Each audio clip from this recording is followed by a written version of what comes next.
All right, here we go. Hopefully this mic's working. A little bit of grief with it earlier.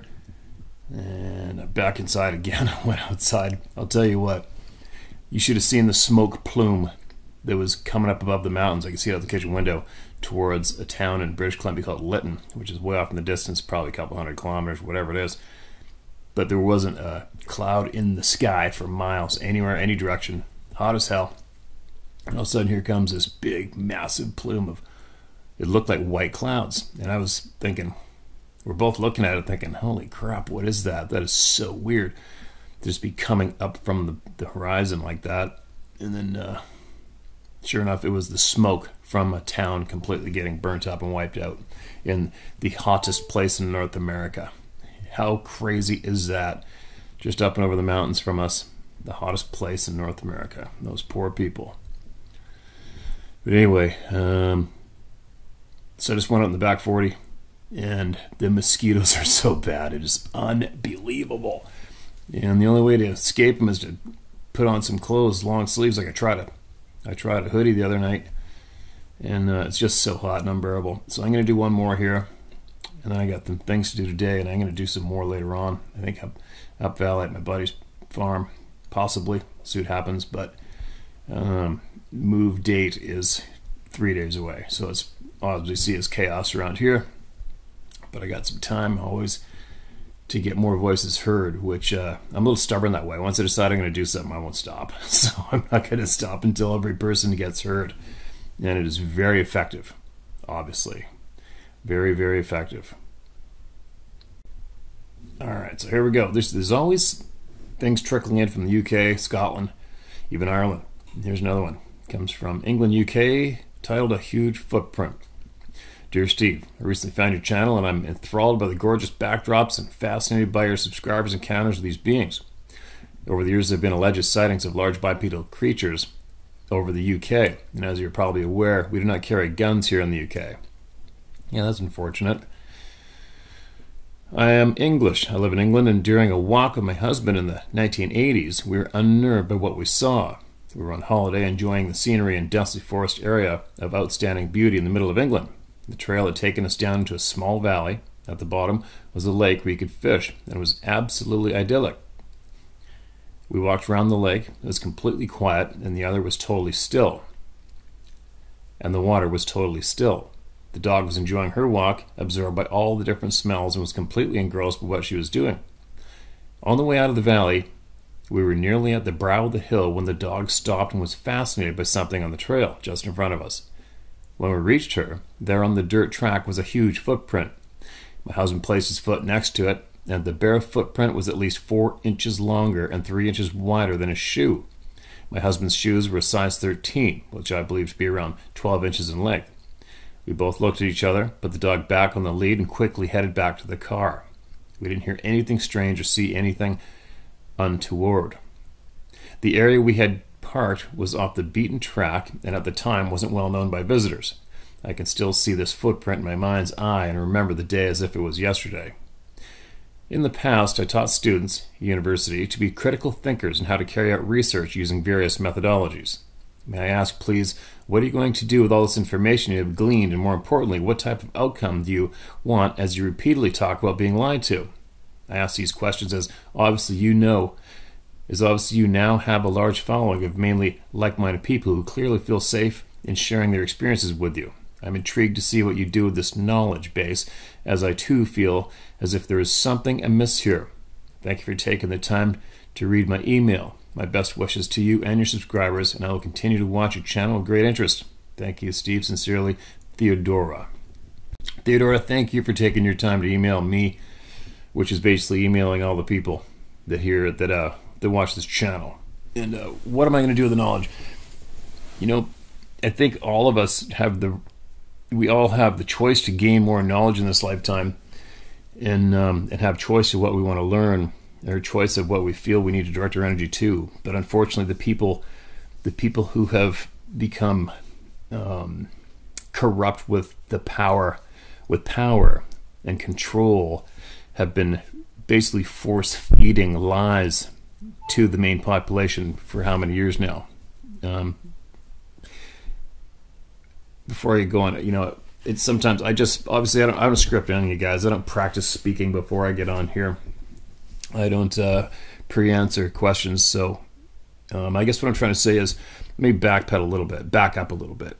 Theodora, when you see one of these things looking at you from mere feet away, it changes everything instantly. It makes, if you can think, if you're somewhat of a free thinker and not just go into complete shock and clam up and never speak about it again, but if you can somewhat still think for yourself, what happens is what happened to me is I instantly became aware that we are being lied to and misled. It was a very, very easy slap in your face fact. These are very real. It's not a joke. It's we're being lied to. Why? And that starts the first question of why. Why are we being lied to? Why are we not being educated properly about these beings who are here, whether here full time or not? I don't know. Why are we being lied to? Why are we being misled? And you start going down that rabbit hole, and then you realize that basically who knows how much of a percentage of the education system dumped down the throats of the children today is a sham. It's a program. They're just programming the children to fall in line and do what they say, and not possibly acquire the true skills that we're possibly born with, or used to be born with. I don't know. So what am I going to do with the knowledge? When I go to the knowledge, I just want to, first off, I'm motivated to give back the respect to the people that have had these experiences and been ridiculed, laughed at, discredited, and lost their jobs, had families broken up over it. It's not fair. It's bullshit. Not one human being asked for this. But unfortunately, not many people had a safe place to share it. Unfortunately. I don't know why, but the majority of the population has been geared up to turn on and shit on its neighbor at any given moment with basically any given topic, especially today. It's amazing to me. It's sad. So, first off, my first motivation doing this now is exactly what I just said. Giving the voice back to the people, giving them respect, and letting them know they're not alone. What are we going to do with the information? Well, hopefully we're going to keep on acquiring true, honest knowledge through letting the people speak, and we're going to see just how much better our lives can get, right? There is a lot of misleading going on today. I don't know about Britain. It kind of looks like it to me. I would imagine that the UK's government leadership is absolutely corrupt, just as is the North American current government leadership is absolutely corrupt. People are getting used up, spit out, and cast aside, and far too many people do not have a fair crack at living their life to the max in what society has been creating today. Anyway, listen to me go. I could go on and on.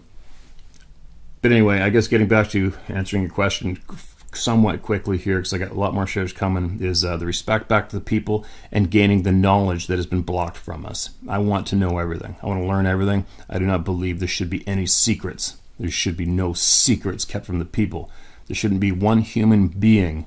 Not one human being is qualified to be more deserving of knowledge than the other. It's not fair. And these people as well take over 65% of our money from us and turn around and lie to us and use us and suppress us and stop us from having a fair crack and having all the knowledge we can, the true honest knowledge about us, our history, and our future. And it's a real shitty thing, being lied to and misled and having your money taken from you and nothing you can do about it. So, all right, I'm going to stop babbling now. Hopefully that makes sense. I don't know. Maybe it will when it comes to edit. Maybe it won't. But I could go on and on and on in different directions. It's easier to have somebody in front of me to have that conversation, I feel. But I hope that gives you somewhat of an idea of how I feel about this and why I'm pursuing this and trying to take it as far as I can. People deserve the knowledge. They especially deserve the respect, and they deserve the choice, the chance of living their life to the fullest with all the best information available to them. And that's what we're going to get to. Now, what do we got? Another share here coming up. Again, Theodora, thanks for emailing in, all right? Absolutely appreciate it. And if you have anything that'll help the people, make sure you email us again, all right? July 25th, 2020, Washington. Dear Steve, you're doing an excellent job in reading all the experiences from people who have found your channel. Many more people who are afraid to come forward and tell their stories. Some people are in denial or afraid to say anything about it and or are haunted by their experience. People's stories are not to be judged by other people. These people are still having a hard time in their belief. Besides, everyone's experience is different. The Stettel are territorial of their areas. Okay, I'm guessing that's another First Nations name for these beings. To radiate fields of frequencies to where we feel and hear them. Some forest people are invisible and or shimmer while passing through portals. Some of the Stettel arrive as bright lights floating up and then downward before appearing in seen and unseen form. Remember, we are all connected and must learn to respect the boundaries presented in the forest. If you can see cross logs, trees, do not enter. If you see a broken tree at the base and leaning and connected to the base, stay on the trail and do not enter. Some invisible creatures will attack you and leave physical marks. I'm starting to see more of the Stettel as each tribal member reveals more to me. I do not ask for this gift, nor do I want it. My aunt said, I am chosen because of my frequency of vibration. When you least expect to see or feel a group of people, they are there watching. I had driven down to the Bridge of Gods, Cascade Locks, which borders Washington and Oregon State. I had departed the Bridge of Gods at 12 p.m. I drove the long way home to capture some more landscape pictures. I remember passing people parked on the shoulder a couple miles down from a beautiful spot. I pulled over and started out of my car to the birch forest when I started to smell some rotten carcass smell mixed with a skunk. It had an awful smell. I was looking for the dead animal. I stepped onto the road and looked up towards the birch trees. To my curious mind, I saw a 12-foot plus dark brown and red, erect, hairy creature. This tall creature stood behind the birch tree while looking at me from the second branch. Stettel is what the Nisqually indigenous people call Bigfoot. At that moment, I was curious but shocked to see the legend before me. As I raised my camera to take a picture, Stettel stepped forward and started stepping towards me. I started stepping backwards towards my car. As I reached my car, I raised my camera again to take a picture, and then Stettel yelled at me. It was awful as F. I got into my car really fast and peeled out of that area fast. I could not get off that mountain fast enough. I had to call my aunt as I was making my way down the crazy road. I was freaked out. My aunt spoke to me and stayed on the phone until I lost reception. By now I'd noticed that the sun was setting. I pulled to the shoulder and set up my equipment for a couple of shots. When I arrived home, I forgot all about these pictures until last month when I began editing them. The image of the face-off was blurry. The second image of importance is attached to this email for you to show the viewers. As the sun was setting, you'll see a round object entering to the right side of the sun.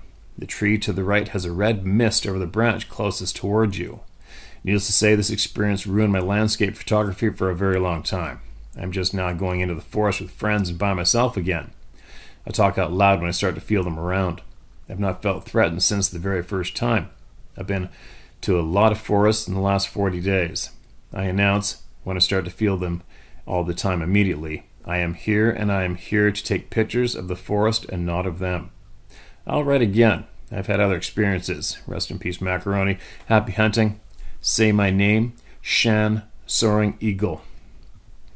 All right. Thanks for that, Shan. Another unnerving experience, right? Another member welcome to the Club of No Return, just like that. In a glance of with a simple sighting, he just entered the Club of No Return, and I'm glad you shared it. Obviously, you're not the only one, right? And I will.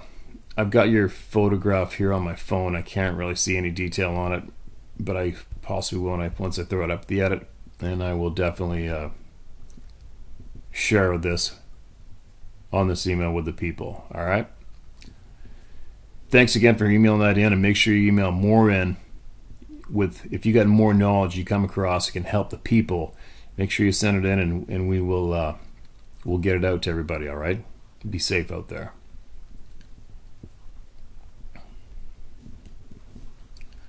All right, my experience. Hey, Steve, please share without my name or email address. Okay, man, you got it. Big fan of your YouTube channels, and you seem to be living the life a lot of us can only dream of. I know the trials and tribulations are still there, but the more time spent in the wilderness eases those concerns, at least for me. To get to the chase, I grew up in central New Hampshire. If you've ever seen the movie On Golden Pond, that is the lake I grew up on. Fairly rural, but not quite the middle of nowhere. However, the middle of nowhere is not far away. Myself and one of my best friends, over 20 years at this point, saw one of these beings when we were 16. He's exactly a week older than me, and we're enjoying our first taste of freedom as his grandfather had given him an old car, and he got his license before me. We were driving along an out-of-the-way dirt road not far from my parents' house. The kind of road you wouldn't be on unless you knew it was there. This thing, being, creature, whatever you want to call it, walked right in front of us as we came around a sharp bend on the narrow old road. It was huge. We were so close we could only see up to just around the tricep/shoulder area. It was a burnt reddish-brown color and very clearly walking on two legs. We both looked at each other and said, "Holy shit." We were so close that I can very clearly remember the color of the skin on its palm, a dark ashy gray. We could see the wrinkles on its hand, just like you and I have. Its hand was enormous, at least a foot long. It crossed the entire road in 2 or 3 steps. We never saw a face. It was so close that the headlights of the car did not reach that high. I would guess within 10 feet. Neither one of us thought anything about it after the fact. We both apparently just kind of said, "Well, I guess they're real." Recently I came upon your channel, and this came flooding back. I asked him about this experience as we live on opposite sides of the country now and see each other on rare occasions, even though we keep in touch. All he said was that it wasn't a bear or moose. He, just like myself, had grown up in the outdoors, with parents who took us camping instead of going to Disney World. We were both competent enough in the deep woods at this young age that our parents would drop us off at trailheads one morning and pick us up the next afternoon. Well, that's pretty cool. I've had several experiences of being extremely uncomfortable in the woods. One so bad, I turned a 4-mile hike into a 10-mile hike because every single fiber of my being said, "Do not go back the way you came." I never understood it, but maybe one of these things was around and didn't want me there. All right, man, I appreciate what you're doing. I really enjoyed the point you made in one of your videos where you said something along the lines of, "If I go into town and tell someone I saw a moose, and they tell me I'm making shit up," that hit home for me. Best not to be named. All right, man. Appreciate that. Absolutely appreciate you took the time out to share that experience with all these people here. And obviously you know you're not alone. And it's pretty funny how possibly your buddy and you didn't talk about it for a long time, right? Or talk about it out loud. That's still always going to be amazing to me how people will instantly silence and not talk about things after they have the shock of seeing them. But this is really turned around, isn't it? I mean, isn't it absolutely amazing how many people have had experiences and are writing in? Or maybe it isn't amazing. Maybe it's mathematically correct, considering this is very real and going on, so I guess it would mean that this has been going on since the beginning of our time, right? And still going on today. And with billions of people on the planet, that makes for a lot of experiences. But holy cow, what an effort the pricks have put down to keep this topic suppressed. How amazing is that? Those dirty bastards. But at least we're turning around now, right? Oh, there's my token plane in the background going over the house. All right, here we go. Tuscaloosa, Alabama. Tuscaloosa, spent much time in Tuscaloosa. Hello, Steve. What you're doing is very much appreciated. Feel free to share my name. My name is James Dunn. As the header says, I was in Tuscaloosa, Alabama. It was about 3:30 in the morning when I was awoken from my sleep because the lady that we were staying with at the time needed a ride to work. I can't say I was overly joyed by this, but I went ahead and got up and gave her a ride to where she worked, which was about 13 miles away from the house we were staying at the time. This is a very secluded area with a bunch of twists and turns up and down hills through a very thickly forested area. So I went ahead and dropped her off at the gas station where she worked at and headed back home. About halfway or so from the house, the vehicle I was in started sputtering. I said to myself, "Oh great, this is just great, of course, this would be happening right now." The gas hand was broken in the vehicle, so dare I say I ran out of gas.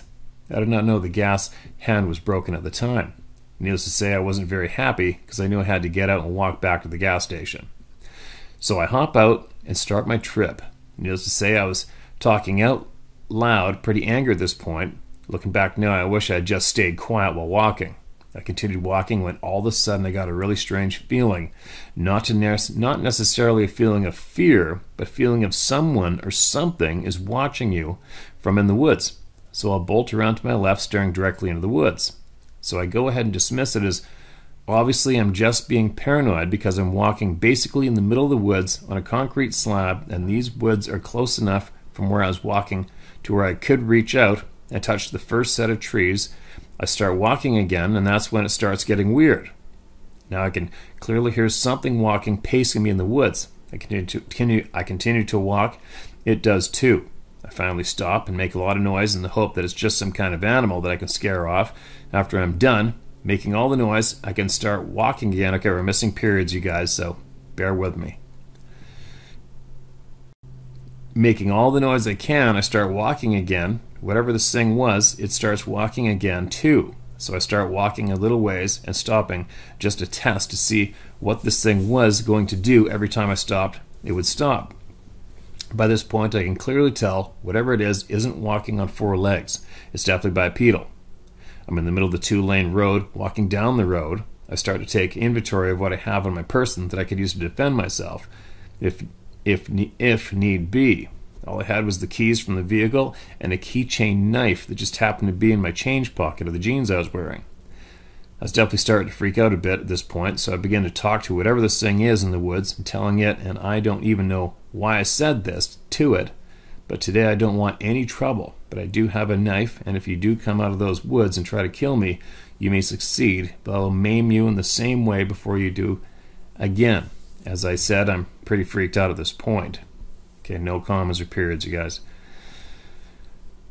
This goes on for about 1.5 miles of me walking and stopping. As it did the same, it was basically mimicking me the whole time. At this point, I was pretty fed up with whatever this was.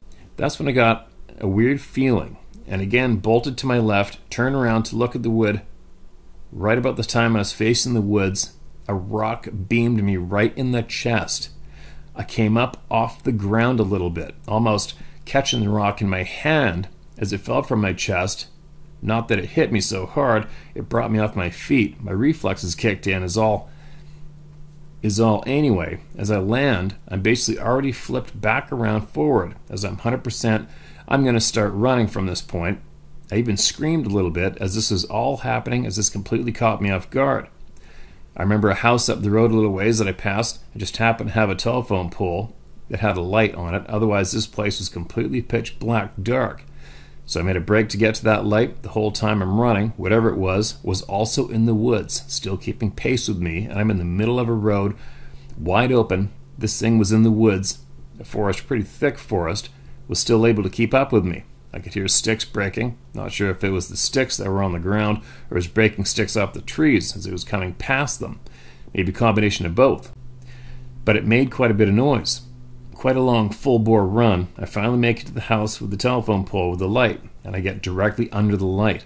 I can hear this thing stop running, but take a few more steps and then stop. I sit there and catch my breath, but still paying close attention to the woods about 20 feet away from me.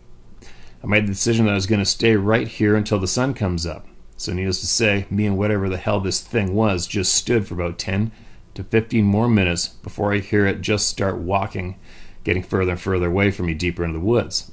Another 10 minutes or so goes by, and I start seeing the sun come up. I start praying and thanking God that I got through this. Now, whatever it was, I never seen it. It never came out of the woods, but whatever it was definitely wasn't an animal. I'm not sure what made this thing start following me. Maybe my anger was projected onto it. I'm not really sure. But there was no growls, no rancid smells, and as a matter of fact, until I got that first weird feeling, I hadn't even heard anything. This happened about 15 years ago, and as I'm sitting here writing this to you, I'm still catching chills and goosebumps from this experience. Well, that's everything. Like I said, I really appreciate everything you do for giving us a voice and help everyone understand there's things that's going on in this world that is purposely being kept from us, and this needs to change. All right, you have a great day and keep moving forward. Sincerely, James Dunn. Wow. Thanks, James. Thanks for sending it in, man. And yeah, I've been in Tuscaloosa literally dozens of times. Spent a lot of time in Greene County, Bilogi, Alabama, with some good friends there. And actually met a trapper there. I mentioned this earlier on this channel, but I met a trapper there, and he actually knew who I was online. They had bought a new hunting property in Greene County, and they were taking care of like a big population of raccoons and beavers and trying to enhance the hunting for turkeys and deer and stuff. But anyway, this trapper had found a 17-inch prints going across the field and a huge pile of feces that he scraped up and saved in a bag. And he came across that himself, and he'd been interested in the topic ever since.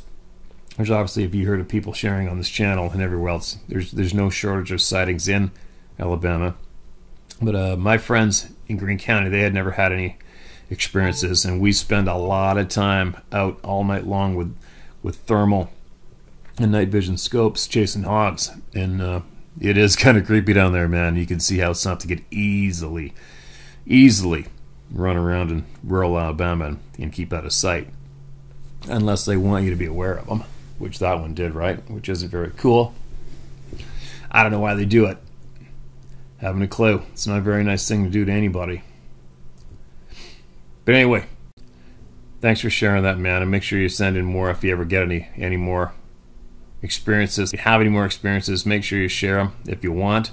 At least share more knowledge here for the people, with the people, if you come across some that may be handy for the people, okay? All right, what's this one? My name is Mike from Illinois. I thought that this is creepy enough to share with you and your viewers. I was at the neighbor's house when I looked out the back door of the house at another neighbor's place about 2 doors down and saw this face looking incredibly angry and staring right at me. I had another video recorded on my phone, but I can't find it for some reason or another. The video that I sent is very short, but let me tell you that in the moment it was incredibly intense, and the video and pictures do it no justice. I have no idea what that is, but it looks like it hates me and my neighbor. Feel free to share this if you want to. I'm a new viewer in your channel, and now I'm a big fan of it. Keep up the good work. All right, you sent me a video. All right, I have to try to find that and that other previous email. All right, and if I do, and I can, even though the internet connection sucks here, I'll try to get it included into this video share. All right, thanks a lot for sending that in. And I don't know why they look at us with such hate. I haven't a clue. And sometimes you wonder if it's resting bitch face, if it's just the look they normally have, but I don't think so, because some people that I know firsthand, they've been face to face with these things, and they've described the look on their face, everything from it looked like it was amusing itself, to them looking just inquisitive, to looking scared, to looking surprised. And unfortunately, a whole pile of people have said it looked like it wanted to kill me and it hated me. And that is really creepy. Anyway, here we go. Military story. Please leave my name and email confidential. I prefer not to use the base name, but I thought I'd leave it in so my story would be verified to a point. You know what? You know what I've found is there seems to be a handful of people on here that no matter who or what it is, if somebody says they're military, people just want to dive bomb and say, nope, you're lying, you're lying, you're lying. You wouldn't have said this, you wouldn't have said that, you wouldn't have used this word, you wouldn't have been in there, you wouldn't have done this. It's like, holy shit, you guys. Just listen to the frickin' email and take from what you will or leave it, all right? It gets a little frustrating sometimes. But anyways, that was a little babble. Let me carry on here. Early in the morning, around 2 a.m., January 17th, 1991, I was assigned to do a patrol in Area 6 on Barksdale AFB in Louisiana. As an Air Force security police law enforcement specialist, I had been in the USAF for several years. During those years, I had earned leadership's respect by doing what I am told to do, no matter how difficult the task. Early on, Barksdale, I had a drugged-up civilian man try to beat me to death. He was charged and pleaded guilty to attempted murder on a federal officer. I had been shot at several times by pissed-off gang members who thought they could send their buddies on base to sell dope and mess with enlisted spouses and dependents. From fighting to selling drugs, the gang members were all arrested, their buddies being pissed off cowards who would empty a pistol at the security police on the base gates and drove off. By this time, I had also been recruited into nuclear weapons security and presidential security, relating to a secret presidential bunker that was used on September 11, 2001 by President Bush. I actually met President Bush Jr. A few handful of years back while we were sitting in the booth at a hunting convention in Reno. Anyway, moving along. The bunker is now declassified. I was also a member of an emergency services team, which is basically a team of 4 USAF cops that are trained to kill people using different tactics than normal cops. Back to the story. On January 17th, early in the morning around 2 a.m. in Louisiana, I entered a conventional weapons storage area in Barksdale. The CAS area was located away from the main area of the base, carved out a heavy forest area. Inside the CAS area are bunkers.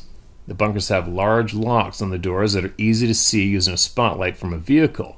I enjoy doing the CAS area checks because it was often peaceful, and I was able to enjoy checking on the area and exploring it alone. While doing this routine check, I had the gut feeling something was wrong and I should leave. Because of this feeling, I called dispatch and informed them I was doing a CAS area check. Dispatch understood I would be in the area approximately 20 minutes. The check ended up taking much, much longer. While doing the check, the weather suddenly went from misty to heavy fog and heavy mist, limiting my visibility to about 50 yards with a spotlight. As I crept through the CAS area checking bunkers, I became more and more scared. A fear that was new to me and I had never experienced before.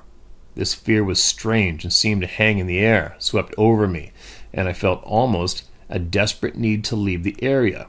However, I wasn't finished with my area inspection, so I stopped my vehicle, got out, chambered around in my M4 rifle, and ensured I had my Beretta M9 sidearm ready. Re-entering the vehicle, I continued my inspection. As I cleared the older bunkers, I started on a new bunker area. The fear I felt was thick in the air, and I had to fight against the gut feeling I needed to leave the area quickly. As I approached the new bunkers, slowed down, and had to pull up very close to them because of the heavy fog and mist. I turned on my spotlight and was shocked to see a row of bunkers' doors open haphazardly and the padlocks cut off and laying on the ground. I immediately called dispatch and informed that I needed backup and I had found an unsecured area. Dispatch is acknowledged, informing they did not have a unit to back me up and I should clear the area alone. Everything I was informed to do was so far out of our normal procedures that I knew dispatch was dealing with a much bigger issue. I put the vehicle in park, grabbed my M4 rifle, and slipped the safety off. I took out a flashlight and looked into the bunkers that had been cut open to find all of them completely empty. Relieved, I knew terrorists or enemy combatants would take what they needed or wanted and would leave a lot behind. Only the USAF would empty all those bunkers so quickly. I called dispatch and informed that I was going to return to the main base, and they acknowledged. An incredible terror was being directed at me.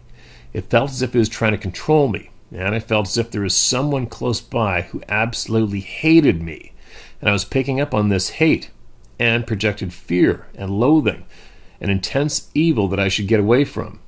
I got back into my vehicle now that inspection was complete and drove up to the lock gate that I needed to open to drive the vehicle out. As I exited the vehicle, I had this absolute terror wash over me, to the point that I looked around into the darkness, mist, and heavy fog. I even called out asking if there was somebody nearby. Nothing but complete silence. No aircraft, background noise, no radio chatter, no vehicle noises from afar. Bizarre for a busy Air Force base. To make a long story short, the gate was stuck. I was unable to open it. The evil feeling became incredibly strong now. I could feel this presence standing behind me, full of hate and evil. Becoming increasingly aware of this invisible entity or creature, I stopped, turned toward the area I could feel this thing was at, and asked it politely to allow me to leave. I turned back and the gate was free to open. I drove my vehicle through, locked the gate from the inside, and walked about 20 feet to a pedestrian gate and attempted to unlock it to leave the area. I couldn't unlock it. I felt this entity almost pressing against me, emitting almost overwhelming fear.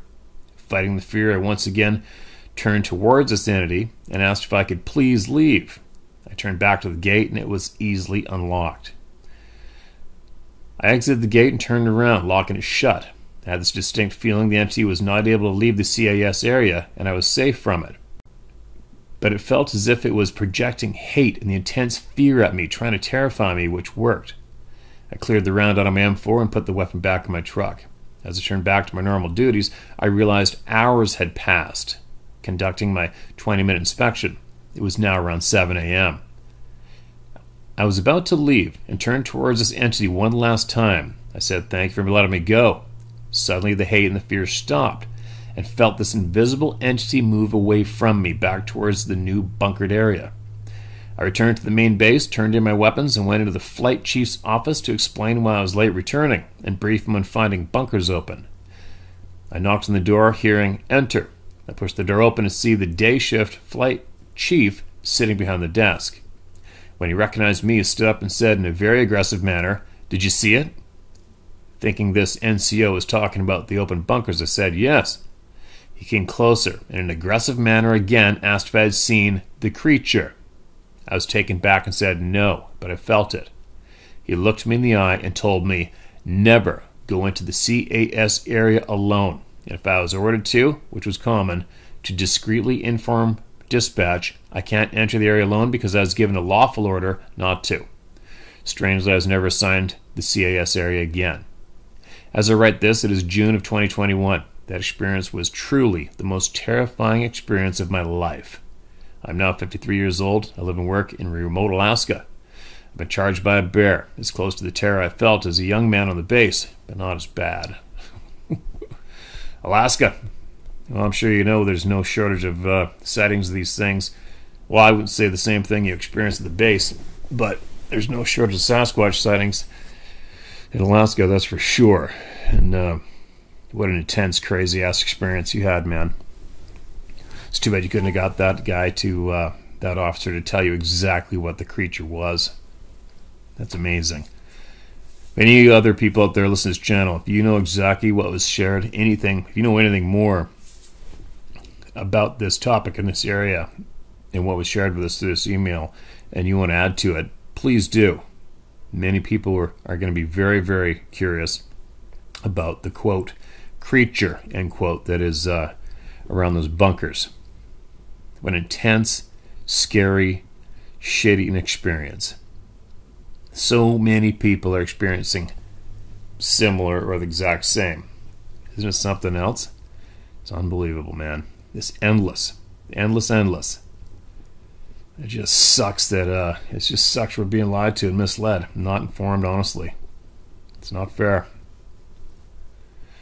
Hello, Steve. My name is Eric Deal. D-I-E-H-L.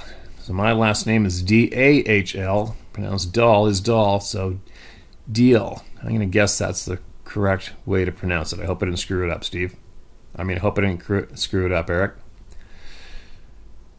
I'm from Malvern, Arkansas, in the south central part of the United States. I've been listening to and watching your channel for a few years. I really enjoy listening to everyone's encounters with this creature. I too have several encounters with this creature.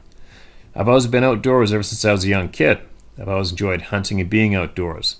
My first encounter happened when I was 14 years old. It was late August, and the power was out, so of course we had the windows open.